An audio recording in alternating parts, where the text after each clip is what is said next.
Bonjour les élèves. Alors, petit tutoriel ce matin pour vous parler d'un mouvement contemporain qui se nomme du Land Art. Land pour terre, art naturellement pour les arts. Alors, c'est quoi du Land Art? Du Land Art, c'est un mouvement artistique qui est né dans les années 60. C'est des artistes qui étaient tannés d'exposer dans les musées, dans les galeries, et qui avaient le goût de sortir de ces endroits-là pour aller à l'extérieur. Alors, ils ont décidé de se servir de la nature pour faire de la création. Alors, ça prend quoi? Ça prend, dans le fond, un endroit, n'importe où, à l'extérieur, et là, on se laisse inspirer par la nature. Alors, on trouve des choses, des trucs, chose très importante, il faut travailler en harmonie avec la nature. Alors, pas question d'arracher, de déchiffrer, de casser. Alors, on trouve des formes, on trouve des objets que la nature met à notre disposition et on essaye de créer, à partir de ça, des œuvres d'art. Alors, ces œuvres d'art-là sont souvent figuratives, abstraites, de forme géométrique, de forme organique. Ça va dépendre de ce que vous allez trouver lorsque vous allez vous promener. Et vous essayez de vous laisser inspirer par ça et de vous inspirer par la nature pour faire une petite création. Alors, on se promène, on cherche, on se laisse inspirer en respectant la nature et on essaye de faire une œuvre à partir du mouvement Land Art. Alors, j'ai trouvé un tronc d'arbre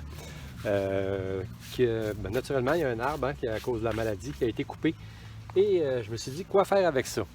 Alors, j'ai ramassé un paquet de petites branches et puis je vais me laisser aller. On va voir, j'essaie de trouver quelque chose. J'ai pensé tantôt essayer de partir du centre puis tout ça, mais je trouve que ça fait trop simple, je sais pas, je trouvais ça trop commun. Alors, je vais essayer d'autres choses. On va voir le résultat. Qu'est-ce que ça va faire? Qu'est-ce que ça va donner? Alors, je vous rappelle les notions de base, c'est important quand on fait une création de land art. Naturellement, le but, c'est de respecter la nature, de regarder ce que la nature nous offre et de partir de ça pour arriver à faire une création. Alors, n'oubliez pas, le but, c'est pas de démolir ou d'arracher, de détruire ce que la nature nous laisse entre les mains, mais plutôt de l'utiliser pour essayer de faire une création.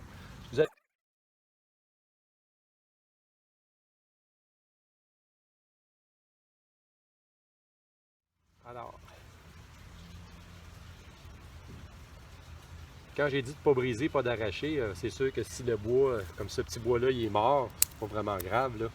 Si on casse les bouts de bois.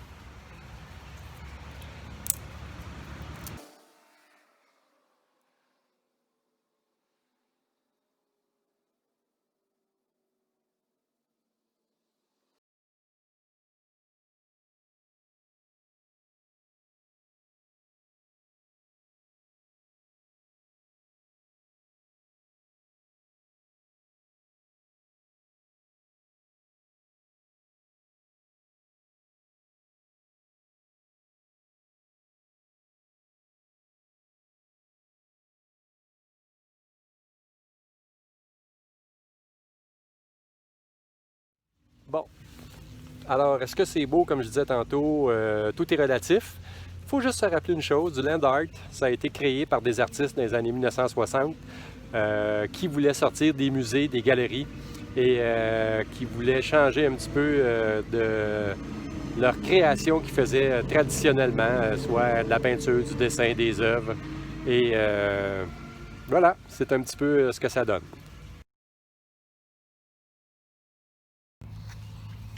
Autre tentative de land art. À partir de roches, on voit souvent ça dans ce temps-ci, c'est très à la mode. Ça a l'air que ça développe la patience parce que ça prend beaucoup de temps pour arriver à trouver l'endroit exact pour positionner ces roches pour qu'elles tiennent et aussi que ça ait quand même un côté esthétique intéressant. Alors, on va voir qu'est-ce que ça va donner, voir si je suis patient ou chanceux.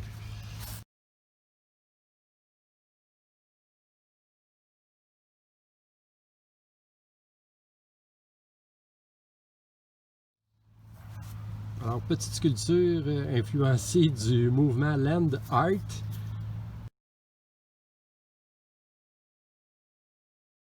Alors, l'autre jour, il y avait des émondeurs dans le parc, puis je leur ai demandé pourquoi vous n'avez pas coupé l'arbre au complet. Parce que je me demandais, là, je voyais que l'arbre était malade, tout ça. Et ils m'ont dit que cet arbre-là, on appelle ça un arbre de vie. Alors pourquoi un arbre de vie? Parce que comme vous le voyez en ce moment, il est attaqué par les insectes, par les pics-bois, c'est ça, les insectes, les oiseaux, les écureuils, en tout cas tous les animaux de la nature qui en ont besoin. Ça l'évite aux arbres qui sont en santé de se faire maganer. Alors j'ai trouvé ça très intéressant, je voulais vous le partager. Alors si vous voyez un arbre comme ça qui a l'air un peu ridicule dans un parc, on appelle ça un arbre de vie qui sert à nourrir un petit peu la faune environnante qui se trouve parmi nous dans les parcs.